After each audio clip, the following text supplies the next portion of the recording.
लोग यहाँ आते हैं वॉरेन बफेट बनने और पहला स्टॉक खरीदने के बाद उनका खाने का बुफे बन जाता है। ऐसा क्यों होता है? क्योंकि उनके पास ना कोई अंडरस्टैंडिंग होती है, ना कोई थीसिस होती है। उस तरह के बैकग्राउंड में आता हूँ जहाँ पे हमने उस तरह का एनालिसिस किया, but at the very same time मुझे रियलाइज हुआ कि वहाँ पे जो वॉलिटिलिटी होती है उन स्टॉक्स में वो बहुत ही हाई होती है। तो जो वीडियो देख के इन्वेस्ट करते हैं या वीडियो देख के समझ के खुद से DIY करते हैं, उनके लिए वो स्टॉक शायद नहीं बने हैं, क्योंकि वहाँ पे वो वॉलिटिलिटी, वो ड्रॉडाउन झेलने की क्षमता बहुत ज़्यादा चाहिए। हमको उस तरह के स्टॉक्स डिस्कस करने चाहिए जहाँ पे हमारे जो व्यूअर्स है वो इसको पढ़े समझे और खुद से जब इन्वेस्ट करे तो इजीली वो वॉलिटिलिटी को सहन कर पाए और साथ ही साथ एक अच्छा रिटर्न भी अपने लिए बना पाए। ये आपका रिस्क झेलने की क्षमता होती है कि आप कितना लाल देख सकते हैं। कि वैल्यू, एक्चुअल वैल्यू 50,000 है, मार्केट में 40,000 का मिल रहा है तो ही वो जाके वो फोन खरीदेंगे, अदरवाइज नहीं खरीदेंगे। तो उनका एक सिंपल लॉजिक था, प्राइस वर्सेस वैल्यू, तो वो बाई होगा अदरवाइज नहीं होगा।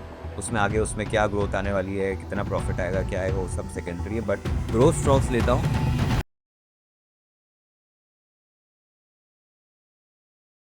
स्टॉक मार्केट इन्वेस्टिंग की सबसे बड़ी प्रॉब्लम पता है क्या है? लोग यहां आते हैं वॉरेन बफेट बनने और पहला स्टॉक खरीदने के बाद उनका खाने का बुफे बन जाता है। ऐसा क्यों होता है? क्योंकि उनके पास ना कोई अंडरस्टैंडिंग होती है, ना कोई थीसिस होती है। उनको समझ नहीं आता वो स्टॉक खरीद क्यों रहे हैं, बेच क्यों रहे हैं, खरीदना सही भी रहेगा कि नहीं रहेगा, टाइमिंग क्या होनी चाहिए, कौन सी चीजें पढ़नी चाहिए स्टॉक्स को खरीदने से पहले। वैसे मैं खुद डायरेक्ट स्टॉक्स में इन्वेस्ट नहीं करता, मैं खुद म्यूचुअल फंड्स के थ्रू करता हूं, ETF के थ्रू करता हूं। पर आप में से बहुत सारे लोगों ने मुझसे पूछा कि सर स्टॉक सिलेक्शन करने के लिए किन चीजों का ध्यान रखना चाहिए, क्या चीजें देखनी चाहिए, कौन सा KPI देखना चाहिए। तो मैंने सोचा मैं खुद तो नहीं, पर जो इस फील्ड में बहुत समय से काम कर रहे हैं, बहुत सारे एनालिसिस कर चुके हैं, बहुत सारे KPIs को इवेल्युएट कर चुके हैं, उनके साथ बैठ के मैं एक सीरीज लेके आता हूं और इस सीरीज का नाम है द फंडामेंटल्स। इस सीरीज में हम डिस्कस करने वाले बहुत सारी वीडियोस में मल्टीपल इन्वेस्टिंग स्ट्रैटेजीज। आपने आज तक ट्रेडिंग स्ट्रैटेजीज के बारे में सुना होगा, और बहुत सारी ऐसी इन्वेस्टिंग स्ट्रैटेजीज हैं जो Warren Buffett, Peter lynch, Motilal Oswal के रामदेव अग्रवाल जी और पराग पारिक जो म्यूचुअल फंड है वो, ये सारे लोग यूज करते हैं, जिसकी वजह से वो ईयर ऑन ईयर अच्छे रिटर्न्स जनरेट कर पाते हैं। तो आज हम वैसी ही एक सीरीज सीखेंगे और मेरे साथ जो फंडामेंटल्स सीरीज को लीड करने वाले हैं वो हैं कुणाल शाह, जो कि फाउंडर हैं अपसर्ज के। अपसर्ज इंडिया का सबसे बड़ा प्लेटफॉर्म है एजुकेशनल कोर्सेज का, फाइनेंशियल एजुकेशनल कोर्सेज का। कुछ तो मेरे भी कोर्सेज उसमें है, डिस्क्रिप्शन में उनका लिंक आप चेक कर सकते हैं। पर यहाँ पे आपको इन्वेस्टिंग से लेके ट्रेडिंग, बेसिक से लेके एडवांस सब सिखाया जाता है। तो कुणाल खुद चार्टर्ड फाइनेंशियल एनालिस्ट हैं और बहुत समय से वो इन्वेस्टिंग कर रहे हैं और अपने लिए स्क्रीनर्स क्रिएट करते हैं डिफरेंट इन्वेस्टमेंट थीसिस पे। देखिए भाई, अगर थीसिस की जगह टिप पे डिपेंड करोगे ना तो जिंदगी में कभी पैसा नहीं कमाओगे। तो फंडामेंटल सीरीज जो है ये आपके लिए लाइफ चेंजिंग होने वाली है, क्योंकि इसमें सारी थीसिस डिस्कस की जाएंगी। और आगे बढ़ने से पहले जरा सब्सक्राइब का बटन दबा दो और घंटी दबा। हाय किनाब। Hello sir. तो आज हम फंडामेंटल सीरीज की शुरुआत कर रहे हैं, वीडियो 1 है उसकी। तो आपसे मैं पूछना चाहूंगा कि आपकी इन्वेस्टिंग जर्नी कैसे स्टार्ट हुई, क्या मिस्टेक्स करी और क्या आपने सीखा इसमें? मेरी इन्वेस्टिंग जर्नी, जैसे आपने कहा, मैंने सबसे पहले CFA खत्म किया, उसके बाद मैं PMS हाउस के साथ काम करता था। हमने 4 साल स्ट्रॉन्ग रिसर्च के बेसिस पे बहुत ही अच्छे स्टॉक्स निकाले। वहाँ पे हमारा जो इन्वेस्टमेंट फिलोसफी था वो बहुत ही ज़्यादा स्ट्रिक्टली ग्रोथ ओरिएंटेड था, कि हम स्मॉल कैप कंपनीज पे, जहाँ ग्रोथ बहुत अच्छी है, इंडस्ट्री टेलविंड्स बहुत ज़्यादा है, वैसी कंपनीज पे करेंगे। तो फॉर एग्जांपल, अगर आज के टाइम पे मैं उस पर्टिकुलर फंड हाउस को देखूँ तो वो एनर्जी जैसे स्टॉक्स हो गए, पावर के सेक्टर के स्टॉक्स हो गए, इन सेक्टर्स पे ज़्यादा फोकस है, बिकॉज वहाँ पे टेलविंड्स बहुत स्ट्रॉन्ग है। तो वो उस तरह के थीसिस से मैं आता हूँ, उस तरह के बैकग्राउंड से मैं आता हूँ जहाँ पे हमने उस तरह का एनालिसिस किया। But at the very same time मुझे रियलाइज हुआ कि वहाँ पे जो वॉलिटिलिटी होती है उन स्टॉक्स में वो बहुत ही हाई होती है। जो वीडियो देख के इन्वेस्ट करते हैं, वीडियो देख के समझ के खुद से DIY करते हैं, उनके लिए वो स्टॉक शायद नहीं बने हैं, क्योंकि वहाँ पे वो वॉलिटिलिटी, वो ड्रॉडाउन झेलने की क्षमता बहुत ज़्यादा चाहिए। तो इसलिए अगर हम वीडियो में डिस्कस भी करें तो हमको उस तरह के स्टॉक्स डिस्कस करने चाहिए जहाँ पे हमारे जो व्यूअर्स है वो इसको पढ़े समझे और खुद से जब इन्वेस्ट करे तो इजीली वो वॉलिटिलिटी को सहन कर पाए और साथ ही साथ एक अच्छा रिटर्न भी अपने लिए बना पाए। तो क्विकली मैं 2-3 टर्म्स जो उन्होंने यूज किए। एक तो वॉलेटिलिटी। वॉलेटिलिटी का मतलब होता है कि जब एक मार्केट चल रही होती है तो ऊपर नीचे उतार चढ़ाव, तो स्मॉल कैप में वो सबसे ज्यादा कराया जाता है। टेलविंड वर्ड यूज किया, बड़ा अच्छा वर्ड है। टेलविंड का मतलब जैसे हवाई जहाज के पीछे से अगर हवा आएगी तो हवाई जहाज को धक्का लगेगा, उसकी स्पीड ऑटोमेटिकली बढ़ जाएगी। तो ऐसे कोई सेक्टर्स होते हैं जहां पे ऑलरेडी मार्केट उनके फेवर में होती है, इस वजह से उनको फायदा हो जाता है। और थर्ड टर्म आपने यूज किया ड्रॉ डाउन। ड्रॉ डाउन का मतलब होता है अगर आपने 100 रुपए निवेश किए तो वो 100 रुपए में से समझे 20 रुपए कम हो गए, 30 रुपए कम हो गए, तो वो 30 रुपए को या 20 रुपए को ड्रॉ डाउन आ जाता है। ये आपका रिस्क झेलने की क्षमता होती है कि आप कितना लाल देख सकते हैं। तो फिर कुछ कुछ टर्म्स वो, क्योंकि वो तो चार्टर्ड फाइनेंशियल एनालिस्ट है, तो मैं थोड़ा अपने व्यूअर्स के लिए थोड़ा उसको सरल करता रहेगा। आइए आगे। तो आज के वीडियो में हम क्या करेंगे, हम ग्रोथ और वैल्यू दोनों को मिक्स करेंगे और एक स्क्रीनर बनाएंगे। तो ये पहले ही इन्वेस्टिंग स्टाइल्स की थोड़ी सी हिस्ट्री में जाते हैं, कौन क्या फॉलो करता था। तो बेंजामिन ग्राहम एक बहुत बड़े इन्वेस्टर थे, हम सभी जानते हैं। वॉरेन बफेट भी उनके बुक्स पढ़ के इन्वेस्टर, एग्जैक्टली, वॉरेन बफेट भी उनकी बुक्स पढ़ के इन्वेस्टिंग सीखे और उनके मेथड्स में अडॉप्शन लाया फ्रॉम हिज स्ट्रैटेजी। तो वो क्या मानते थे, वो वैल्यू इन्वेस्टिंग में मानते थे कि आज के टाइम पे मान लेते ये जो फोन है ठीक है, ये इसकी वैल्यू एक्चुअल वैल्यू 50,000 है, लेकिन मार्केट में 40,000 का मिल रहा है, तो ही वो जाके वो फ़ोन खरीदेंगे, अदरवाइज नहीं खरीदेंगे। तो उनका एक सिंपल लॉजिक था, प्राइस वर्सेस वैल्यू। प्राइस मेरी अगर कम है और इसमें से जो मुझे वैल्यू मिल रही है वो ज़्यादा है, तो वो बाई होगा, अदरवाइज नहीं होगा। उसमें आगे उसमें क्या ग्रोथ आने वाली है, कितना प्रॉफिट आएगा, क्या आएगा, वो सब सेकेंडरी है, बट सामने सामने ये दोनों चीज़ वो कंपेयर करते थे। आज ही आज मेरे को कितना डिस्काउंट में मिल रहा है। करेक्ट, वो ठीक है। वो मेजर तो अगर आज वो होते तो फ्लिपकार्ट के बिग बिलियन सेल्स में सामान खरीदते और कभी नहीं खरीदते। हाँ, तो मेरा जेंजी भी वही करने वाला है। एग्जैक्टली। तो that is one method of investing. ठीक। सेकेंड, फिर फिल फिशर आए, वो क्या बोले, 100 रुपए की चीज़ अगर मुझे 100 रुपए मिल रही है ना, कोई बात नहीं, मैं ले लूंगा, लेकिन क्या ये 100 रुपए की चीज़ आज 100 की है, कल 130 इसकी फेयर वैल्यू होगी, 160 इसकी 2 साल बाद फेयर वैल्यू होगी, क्या वो ग्रोथ दे रहा है मेरे को इतनी, तो वो ग्रोथ इन्वेस्टिंग हो जाती है। ठीक है। जहाँ पे मुझे प्राइस और वैल्यू का इतना फर्क नहीं पड़ रहा है, but at the very same time I am looking at the future growth. मतलब मैं चलते घोड़े पे पैसा लगाऊंगा। एग्जैक्टली। तो जो आज मोमेंटम इन्वेस्टिंग जिसको बोलते हैं, ग्रोथ इन्वेस्टिंग होता है, वो हो गया। तो फिर वॉरेन बफेट साहब आए, वो बोले कि यार एक काम करते हैं, best of both the worlds लेते हैं, कि वैल्यू इन्वेस्टिंग भी अच्छी चीज़ है, ग्रोथ भी अच्छी है, ऐसा तो है नहीं कि एक बेटर है दूसरे से। तो वो बोले कि मैं मिक्स करता हूँ दोनों को, ग्रोथ स्टॉक्स लेता हूँ सस्ते दाम में। तो ऑब्वियसली नंबर ऑफ स्टॉक्स जो होते हैं वो कम हो जाते हैं, तो उनके पोर्टफोलियो में भी कम स्टॉक्स रहे थे शुरू में। तो ये मेथड को आज के टर्म में हमने कॉइन किया हुआ है, which is known as GARP investing. GARP, growth at reasonable price. जो पहला वर्ड है वो ग्रोथ को सिग्निफाई कर रहा है, एंड रीजनेबल प्राइस सिग्निफाई कर रहा है वैल्यू को। तो हमारे पास ग्रोथ और वैल्यू दोनों मिल जाता है इस पर्टिकुलर मेथोडोलॉजी में। तो मेरे को आप अच्छा स्टॉक दो जिसमें पीछे टेलविंड है, जिसमें जो अच्छी ग्रोथ है, बट वो 100 रुपए की चीज मुझे 90-95 में तो दो ही कम से कम। मतलब ये तो एक तरीके की बढ़िया इन्वेस्टिंग होगी। करेक्ट। तो वॉरेन हमारे रामदेव अग्रवाल जी भी शायद यही। Correct, exactly. तो वो स्टाइल ऑफ इन्वेस्टिंग बहुत ही अच्छे से वर्क करती है, बिकॉज आप दोनों साइड आपका आपने प्रोटेक्ट कर लिया, and at the very same time आप दोनों साइड का एडवांटेजेस ले पा रहे हो। ठीक। तो अब बात आती है कि इस तरह के स्टॉक्स इंडियन मार्केट्स में आइडेंटिफाई कैसे करें। पहला रूल तो सिंपल क्लियर है, गार्प इन्वेस्टिंग है तो हमको स्टॉक्स कम ही मिलेंगे, ज्यादा स्टॉक्स मिल ही नहीं सकते, क्योंकि आप best of both the worlds ले लो, तो सीधी सीधी बात है आपको नहीं मिल सकते। तो अब ये स्टॉक ढूंढने कैसे, तो उसके लिए हम लोग हमारे चैनल पे भी बहुत बार अलग अलग तरह के स्कैनर्स रन करते हैं, जहाँ पे हम लोग फिल्टर्स डालने की कोशिश करते हैं और ऐसे स्टॉक्स आइडेंटिफाई करने की कोशिश करते हैं। तो वही एक स्कैनर की हम यहाँ पे भी बात करेंगे, कि वो स्कैनर को हम रन करते हैं, देखते हैं कि वहाँ से हमको कितने स्टॉक्स निकल के आ रहे हैं।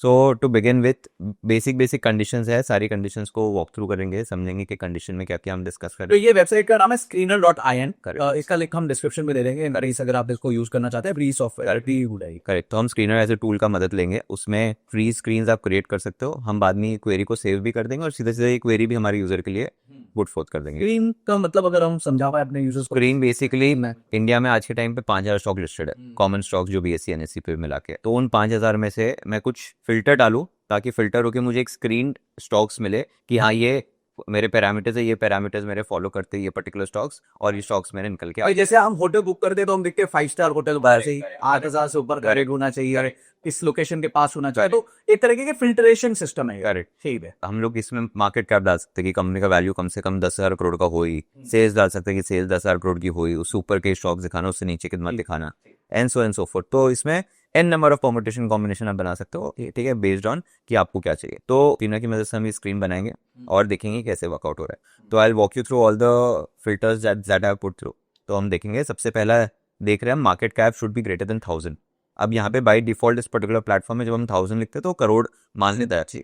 तो हमने मान के चले कि हमको छोटी कंपनियां नहीं चाहिए, क्योंकि वो छोटी कंपनी में वॉलेटिलिटी आती है, मूवमेंट बहुत ज़्यादा आती है। और एक और बात ये होती है कि अगर आप छोटी कंपनियों की फाइलिंग देखो तो एनुअल रिपोर्ट में, प्रेजेंटेशन में इतनी डिटेल्स वो शेयर नहीं करते, क्योंकि ऑब्वियसली दैट इज उनको खर्चा भी ज़्यादा होता है उस चीज़ का, और वो लोग का मेन ऑब्जेक्टिव रहता है कि थोड़ा धंधे पे फोकस करते हैं, ये जो इन्फॉर्मेशन देने का काम है। और SME इंडेक्स उनको अलाउ भी कर देता है, कुछ रिलैक्सेशन अलाउ कर देता है। करेक्ट। तो वहाँ पे बहुत छोटी कंपनियां इतनी इन्फॉर्मेशन देती नहीं, हमको इन्फॉर्मेशन नहीं देती है, तो एज अ रिटेल इन्वेस्टर मैं एक इन्फॉर्म डिसीजन उस केस में शायद इतना ना बना पाऊँ।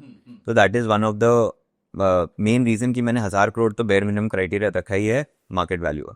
लाइकवाइज अगर 1,000 करोड़ का मार्केट कैप है तो उसी तरह से सेल्स भी 1,000 करोड़ तो वो करनी चाहिए, क्योंकि 200, 400, 500 करोड़ की सेल्स में तो हमको समझ ही नहीं आता है कि वो वन टाइम आ गई, ऑपरेशनल है, आते ही रहेगी। सो इट्स वेरी इंपॉर्टेंट कि 1,000 करोड़ की सेल्स तो बेयर मिनिमम वो कंपनी टच करेगी। और इसमें बहुत ही कम कंपनीज रहेंगी, क्योंकि पूरे देश में 400 करोड़ से ऊपर की सेल्स जो है वो सिर्फ 0.7% कंपनीज करती है। सर बहुत ही सही बात आपने बोली, इसलिए जब हम फिल्टर सारे लगाएंगे और एंड में जब स्टॉक्स निकालेंगे तो हमको, मैंने 1 साल पहले भी ये फिल्टर लगाया था तब 18 स्टॉक्स आए थे, आज जब भी फिल्टर लगाता हूँ तो और कम हो गए। तो क्यों, क्या तो ग्रोथ नहीं हो रही है, प्राइस नहीं हो रही, नहीं तो इतनी सेल्स नहीं कर पा रही, ठीक है। तो इंडिया में देयर इज अपॉर्चुनिटी, बट वो ये कि बड़ी कंपनियां इतनी सारी नहीं है हमारे पास जो फंडामेंटली हर तरह से स्ट्रांग हो। True. ठीक है। थर्ड एक बहुत इंटरेस्टिंग रेशो है सर, यही रेशो ग्रोथ और वैल्यू दोनों को कंबाइन करता है, that is known as the PEG ratio, PEG ratio. It means price to earnings upon growth. Okay. तो हम फॉर एग्जांपल दो कंपनियां लेते हैं, एक कंपनी है जिसका प्राइस टू अर्निंग्स मल्टीपल 50 का है और साथ ही साथ उसकी ग्रोथ भी 50 की है, ग्रोथ रेट सेल्स में 50% की है। और एक दूसरी कंपनी लेते हैं जिसकी प्राइस टू अर्निंग्स 30 की है बट ग्रोथ रेट 10 की है। तो in that case second company is very expensive, क्योंकि वो 30 का P multiple that is very expensive in terms of valuations, और ग्रोथ मुझे दे रही है सामने सामने 10 की। और दूसरी कंपनी जो पहली वाली कंपनी थी हमारे केस में, वो 40 का ग्रोथ रेट दे रही है, उस 40 के ग्रोथ रेट के सामने भले वो 40 का पी मल्टीपल भी ले रही है तो मुझे चल जाएगा। चलिए, क्योंकि वो ग्रोथ देती रहेगी, Exactly. अर्निंग्स बढ़ा रही है। करेक्ट। तो इंडिया में या फिर कोई भी अच्छे मार्केट्स में आपको दिखेगा कि जहाँ ग्रोथ ज़्यादा है ना, वहाँ पे पी मल्टीपल ज़्यादा होगा। फॉर एग्जाम्पल टेस्ला का केस ले, अमेजोन का केस ले, आपको दिखेगा कि यहाँ पे पी मल्टीपल 200, 200, 300, 300 गए, क्योंकि they were very big phases in their entire company life जहाँ पे उनकी ग्रोथ रेट थी एक्चुअल में 50% की, 60% की, even despite having that kind of base. तो लाइकवाइज वही चीज़ यहाँ पे भी एप्लीकेबल हो रही है कि आपको P multiple as an investor आप ज़्यादा देने के लिए ओके होने चाहिए हो, गिवन वो ग्रोथ रेट दे रही हो। तो इन दोनों को कंबाइन करके आप ये रेशो बना दो, आपको ये रेशो मिल जाएगा। अब यहाँ पे हमने रेशो क्या कंडीशन रखा है कि 0 से 2 के बीच में होना चाहिए। Okay. ना ही एकदम महंगा हो और ना ही हमको एकदम आधे ₹1 का ही चाहिए, ऐसा नहीं है कि ग्रोथ रेट पी से भी ज़्यादा हो। हम 0 to 2 के बीच में कंफर्टेबल है, जहाँ पे हमारे दोनों वैल्यू और ग्रोथ कंबाइन होकर हमको एक बहुत ही अच्छा रिजल्ट दे देंगे। Okay. इंडिया में यही रेशो को अगर आप चेंज कर दोगे ना, तो कंपनी नंबर ऑफ कंपनीज आपको बहुत डिफरेंट मिलेगी, क्योंकि इंडिया में अपॉर्चुनिटीज़ भले लोग बहुत ज़्यादा मार्केट्स में इन्वेस्ट कर रहे हैं, बट अच्छी कंपनियां है ना, उनमें इतनी अपॉर्चुनिटीज़ इंडिया में नहीं मिलती। या तो उसका प्राइस बढ़ चुका होता है या तो उसमें अंदर पूरी जरूरत कम हो रही है। करेक्ट। तो एक चीज़ हो रही होती है, तो इसलिए ये मल्टीपल पे आपको मेन फिल्टर पूरा इस पे ही रन हो जाता है। ठीक है। नेक्स्ट फिर हमने सिंपल मल्टीपल्स लिए सेल्स ग्रोथ पे और EPS ग्रोथ पे। हमने लिया कि सेल्स ग्रोथ 1 साल, 3 साल, 5 साल इनके एवरेजेस पे 15% तो ग्रो करे ही करे। तो फॉर एग्जांपल इस साल की सेल पिछले साल की सेल से 15% से ज़्यादा होनी चाहिए। ठीक है। लास्ट 3 इयर्स की एवरेज सेल्स 15% बढ़नी चाहिए। नॉट एवरी ईयर, हाँ CAGR पे। CAGR. यस, एक होता है कंसिस्टेंट ग्रोथ, एक होता है CAGR ग्रोथ। जी। कंसिस्टेंट ग्रोथ में हर साल 15 होना चाहिए। हम जो ले रहे हैं वो CAGR ले रहे हैं कि आज 100 है, अगले 15 3 साल बाद सीधी अगर 160 भी होगी तो भी वो इसमें आ जाएगी। है। Correct. Likewise sales growth 5 years की भी हमने 15% लिए, तो अगेन ये एवरेज ग्रोथ है, कंसिस्टेंट नहीं है। तो पिछले 5 साल में सेल्स डबल होनी चाहिए, मोटा। करेक्ट। ठीक है। यस, बीच में भले ही उतार चढ़ाव आ गए वो चल जाएगा। सेम लॉजिक हमने EPS के साथ भी लगाया है। अब यहाँ पे हमने EPS इसलिए लिया है, नेट प्रॉफिट इसलिए नहीं लिया है, क्योंकि नेट प्रॉफिट में क्या होता है, कभी कभी बहुत बार कंपनी के शेयर इशुएंस बढ़ जाते हैं, घट जाते हैं। तो एज अ रिटेल इन्वेस्टर मेरे लिए क्या है, मेरे लिए तो अर्निंग्स पर शेयर है, क्योंकि मेरे पास 1 शेयर होगा, 2 शेयर होंगे, 100 शेयर होंगे, मेरे पास तो शेयर्स ही है कंपनी के। तो ये मैं बहुत सारे व्यूअर्स से कहना चाहूँगा कि आप जब भी प्रॉफिट देखिए तो प्रॉफिट आप नेट प्रॉफिट लेवल पे तो देखते ही हो, तो अच्छी बात है, but at the very same time आप EPS लेवल पे भी देखो, क्योंकि शेयर्स आउटस्टैंडिंग चेंज हो रहे हैं, वो हम लोग फिर भूल ही जाते हैं देखना। तो that's very important to see it on. इससे जब आप कोई कंपनी IPO आ रही होती है और जब वो बताती है कि हमारा post issuance Correct. Price to earning होगा, वो बढ़ जाता है। करेक्ट क्योंकि नंबर ऑफ शेयर्स जो है वो बढ़ जाते हैं, EPS घट जाता है, Correct. तो प्राइस टू एग्जैक्टली सर। सो वो लॉजिक से उसका वो महंगा हो जाता है ऑटोमेटिकली। सो वही इसलिए हमने यहाँ पे EPS का लॉजिक लिया है कि EPS अगेन 15% से ग्रो होना चाहिए। अब हमारा लॉजिक हमेशा जितने भी हमने वीडियोस बनाए उसमें एक सिंपल है कि अगर सेल्स 15 से ग्रो हो रही है तो प्रॉफिट तो 15 से ग्रो होना ही चाहिए। उसका रीजन ये है, अगर सेल्स 15 से ग्रो हुई, प्रॉफिट 10 से ग्रो हुआ, मतलब तुमने तो ज्यादा खर्चा कर दिया, ज्यादा सेल्स आने के लिए उससे भी ज्यादा खर्चा कर दिया। Sure. Which should not be the case. अब 100 रुपए के सामने जब पहले 70 रुपए बना रहे थे, तो आज 200 के सामने 140 तो बनाओ कम से कम। बनाएंगे। ठीक है, तो वैसा वाला लॉजिक है। तो इसलिए सेल्स का ग्रोथ रेट और प्रॉफिट का ग्रोथ रेट इन लाइन दिया है। हम लोग ये भी देख सकते हैं कि प्रॉफिट का ग्रोथ रेट सेल्स के ग्रोथ रेट से ज्यादा हो, वो तो और भी अच्छी बात। और भी अच्छी बात है, क्योंकि आप ऑपरेशनल एफिशिएंसी ला रहे हो, आपका फिक्स कॉस्ट रहा है, आप उसमें बेटर कर रहे हो। एंड लास्टली आने वाला जो क्वार्टर है वो मेरा 3 क्वार्टर पहले जो रिजल्ट था उससे बेटर हो इन टर्म्स ऑफ प्रॉफिटेबिलिटी। क्यों मैंने ऐसा लिया हुआ है, बहुत सारी ऐसी कंपनीज जो सीजनैलिटी फॉलो करती है, जैसे आप सीमेंट कंपनी का एग्जांपल हो गया, तो जो बारिश का पीरियड रहता है, जो क्वार्टर रहता है बारिश का, उसमें सेल अच्छी नहीं होती है, तो अगर आप उस क्वार्टर को दिसंबर क्वार्टर से कंपेयर करोगे तो आपको गलत ही हो जाएगा वो। ठीक है, लाइकवाइज स्टील कंपनियां हैं, तो बहुत सारी रियल एस्टेट है, लग्जरी गुड्स है, डिस्क्रिशनरी स्पेंडिंग की जो होती है, गाड़ी वजह से होती है। तो दिवाली वाला जो क्वार्टर होता है उसमें इंडिया में गाड़ियाँ ज़्यादा बिकती है जी, और बाकी जो क्वार्टर होता है उसमें कम बिकती है। AC है, गर्मी वाला क्वार्टर में ज़्यादा बिकेगी, ठंडी वाले क्वार्टर में कम बिकेगी, तो आप ठंडी वाले क्वार्टर को गर्मी वाले क्वार्टर से कंपेयर कर लिए तो आपको गलत हो जाएगा। तो इसलिए जनरली आप क्या करो, Q1 को कंपेयर करो पिछले साल के Q1 से, Q2 को कंपेयर करो पिछले साल के Q2 से। तो यहाँ पे हमने लॉजिक सिंपल रखा है कि अभी जो क्वार्टर आने वाला है, फॉर एग्जांपल हम बैठे हैं अभी सितंबर में, तो अभी हमारा सेकंड क्वार्टर फिनिश होगा, तो सेकंड क्वार्टर जो आने वाला है उसका जो रिजल्ट आने वाला है वो पिछले सितंबर के क्वार्टर के रिजल्ट से कंपेयर हो जाए और अच्छा हो नेट प्रॉफिट के टर्म्स में, इतना हमको चाहिए। अब ये एक्सपेक्टेड क्वार्टरली प्रॉफिट कहीं से ये लोग एस्टिमेट्स लेते हैं? करेक्ट, एक्सपेक्टेड ये लोग बैक एंड पे कहीं से लेते हैं, बहुत सारे एनालिस्ट अपना अपना व्यू पॉइंट यूज है, वो व्यू पॉइंट के बेसिस पे लोग एवरेज निकाल के वो दिखाते हैं, तो बैक एंड पे वो रन हो जाता है। ग्रेट गाइस, अगर इधर तक समझ आ गया तो भाई एक बार लाइक जरूर दबा देना, बहुत अच्छा स्क्रीन क्रिएट किया हुआ है। करेक्ट। तो ये पूरा रन करके सर, जैसे आपने शुरू में ही कह दिया था कि स्टॉक्स तो इंडिया में बहुत ही कम मिलेंगे सर, खाली 14 कंपनी ऐसा, 6,000 में से 14 का पीसेस, 5 से 6 हज़ार कंपनी में से 14,000 कंपनी ऐसा जो ये फॉलो कर पा रही है, और फॉलो ही नहीं कर पा रही, मतलब 0.2%। 0.2%। एंड ये नंबर जैसे जैसे अगर इंडियन मार्केट्स यही वैल्यूएशन पे रहते हैं तो ये नंबर यहाँ से बढ़ नहीं सकता, क्योंकि कंपनियां महंगी होती जा रही, इस तरह की कंपनियां लोगों को कम ही मिलती जा रही है, तो एक प्रॉब्लम आ रहा है इसमें। और इसमें आप देख पा रहे हो कि जो भी कंपनी आई है कहीं ना कहीं आपने उनका नाम सुना होगा और वो लोग अच्छा ही कर रही है। फॉर एग्जाम्पल BSC है, did very well in the past 5 years, वारी रिन्यूएबल्स है, did phenomenal in the past 5 years 6 years, Adani green है, अडानी एनर्जी है, कैप्री ग्लोबल है, all good companies who have done well. इसमें एक ड्रॉबैक, हम अच्छी अच्छी चीज़ें तो सारी बात करते हैं, बट एक ड्रॉबैक ये रहता है कि इस स्क्रीनर के बेसिस पर हमको जो स्टॉक्स मिलते हैं इन्होंने पास्ट में अच्छा परफॉर्म किया है, ठीक है, हम लोग इस बेसिस पे चल रहे हैं कि ये फ्यूचर में भी अच्छा परफॉर्म करते जाएंगे। So that is very important to understand कि आप केवल सीधा उठा के स्टॉक्स खरीद नहीं सकते अपने पोर्टफोलियो में, क्योंकि फ्यूचर क्या होने वाला है, कैसे होने वाला है, इन स्टॉक्स का भी वेरी करता है। So it's very important for us to understand कि फ्यूचर में को देखे समझे और हम ट्रैक करेंगे इन स्टॉक्स में कैसे कैसे चीज़ें वर्क हो रही है। तो ना जनरली ये तो फंडामेंटल जैसा आपने बोला पास्ट का है, मार्केट्स जो है वो काफी न्यूज ड्रिवन भी होती हैं, थोड़ा बहुत आपको मार्केट में रहना भी पड़ता है। अगर स्टॉक्स खरीदते हो तो आप ऐसा नहीं एकदम ही खरीद के भूल जाओ, आपको देखना पड़ता है वो क्वार्टरली क्या कर रहे हैं, क्या तरह की फाइलिंग्स हो रही हैं। तो आप इसको कैसे ट्रैक करते हो, आपको पास्ट में क्या ऐसी प्रॉब्लम्स आई हैं? तो ये प्रॉब्लम सर बहुत ही जेन्युइन है और ये आइडेंटिफाई हमने करी थी, तो इसके लिए हमने ना एक बहुत ही अच्छा टूल बनाया जो मैं पर्सनली यूज़ करता हूँ।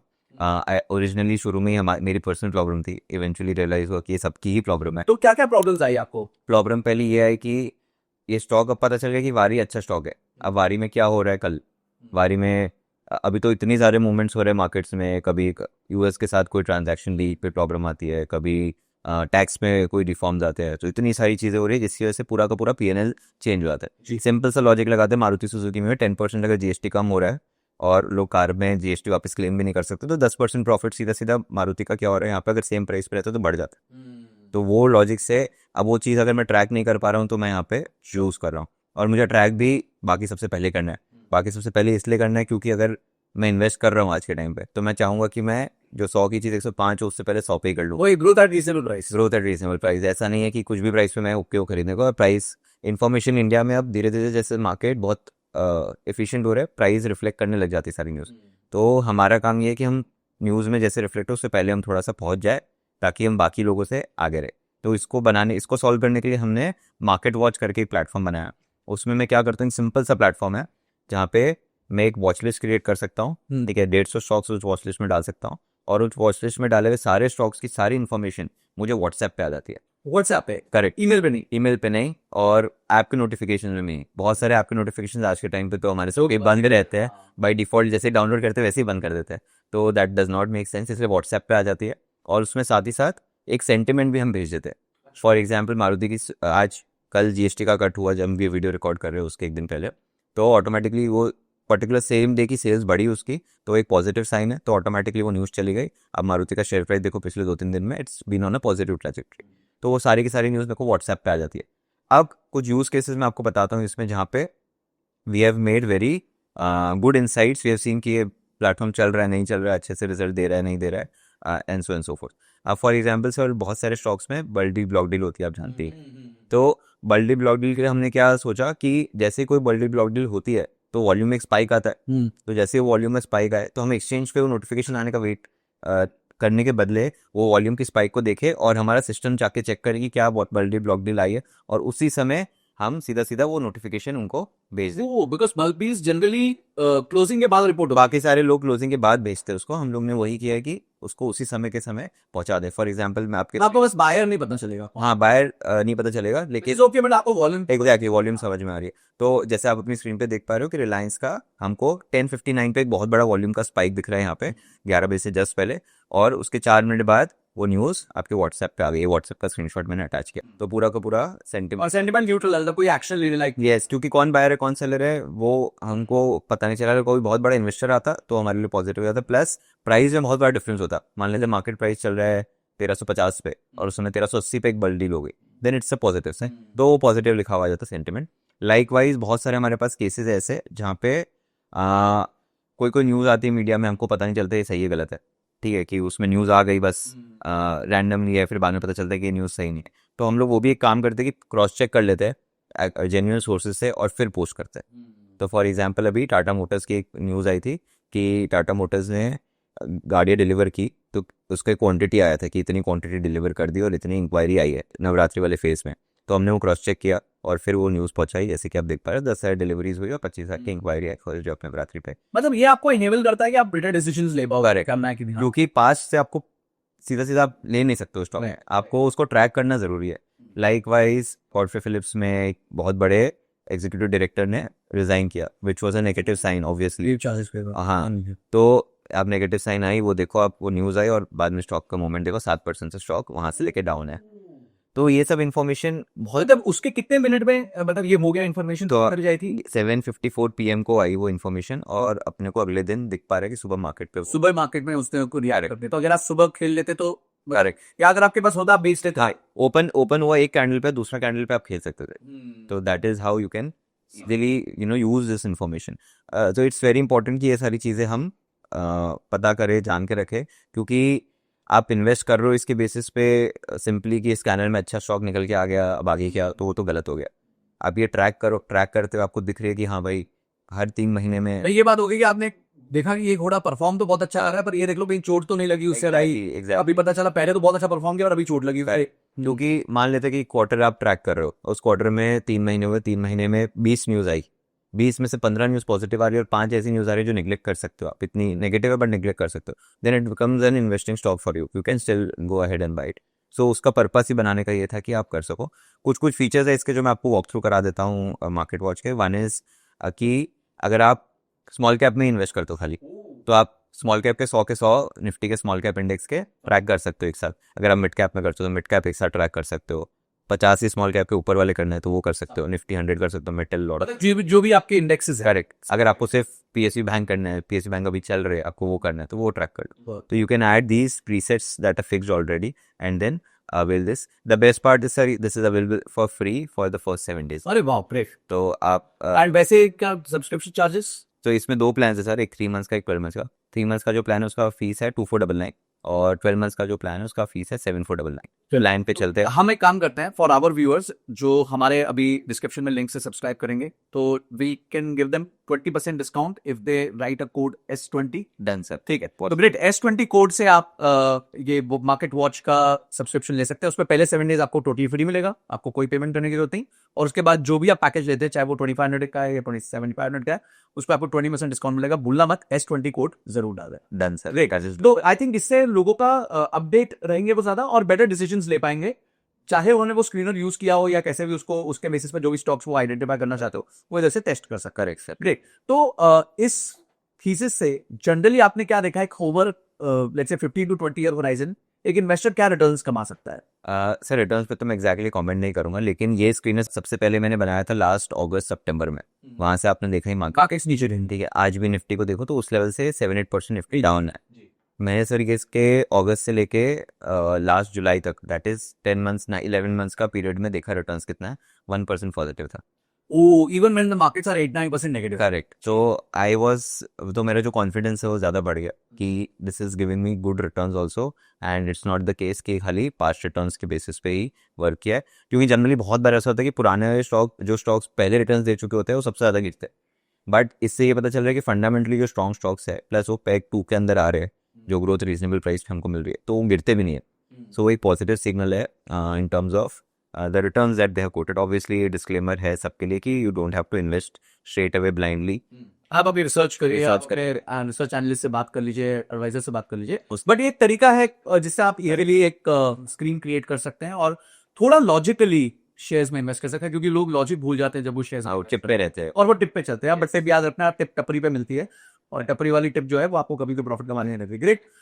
तो कुणाल, हमने आज इस थीसिस को किया, तो इसका हम एक जिस तरीके से किसी को मार्केट वॉच के लिए सब्सक्राइब करना है तो लिंक हमने दिया हुआ है डिस्क्रिप्शन में। और अगर आप इस हमारी वीडियो का एक कंप्लीट डॉक्यूमेंट भी चाहते हैं जिसमें हम पूरी ये सारी चीजें लिख के आपको दे दें, तो नीचे डिस्क्रिप्शन में एक लिंक है, उसको क्लिक कर लीजिए और वहां जाके आपको ये कंप्लीट डॉक्यूमेंट भी मिल जाएगा, जिसमें जो कुणाल ने बातें बताई हैं वो एक डॉक्यूमेंट फॉर्म में आपको मिल जाएगी, ताकि आप उसको डे टू डे यूज भी कर सकें।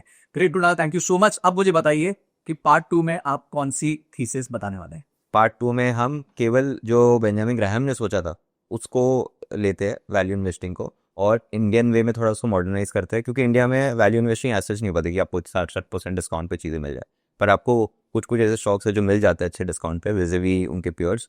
तो वैल्यू इन्वेस्टिंग को हम पूरा अच्छे से डिस्कस करेंगे, क्या वैल्यू इन्वेस्टिंग होती है, क्यों बनाई गई थी, उसके स्टॉक्स कैसे निकाल सकते हैं, कैसे फिल्टर्स बना सकते हैं, एंड सो फोर्थ। वो मार्केट वॉच में अलग से उसको डाल के हम कैसे देख सकते हैं। अगर आप चाहते हो कि हम अपनी वैल्यू इन्वेस्टिंग पे पार्ट 2 निकालें किसी सीरीज में, तो नीचे कमेंट सेक्शन में पार्ट 2 और वैल्यू इन्वेस्टिंग लिख दीजिएगा। और आपको अगर ये वीडियो पसंद आई है तो लाइक जरूर करना, इस वीडियो को दोस्तों के साथ शेयर कर देना, ताकि वो भी टिप पे नहीं थीसिस पे डिपेंड करना चालू कर दे और बिना सोचे समझे इन्वेस्ट ना करें। और उसके बावजूद भी आप अपनी खुद की रिसर्च करिए, खुद ये वॉच लिस्ट क्रिएट करिए, उसी के बाद डिसीजन लीजिए। अगली वीडियो तक जय जवाहर।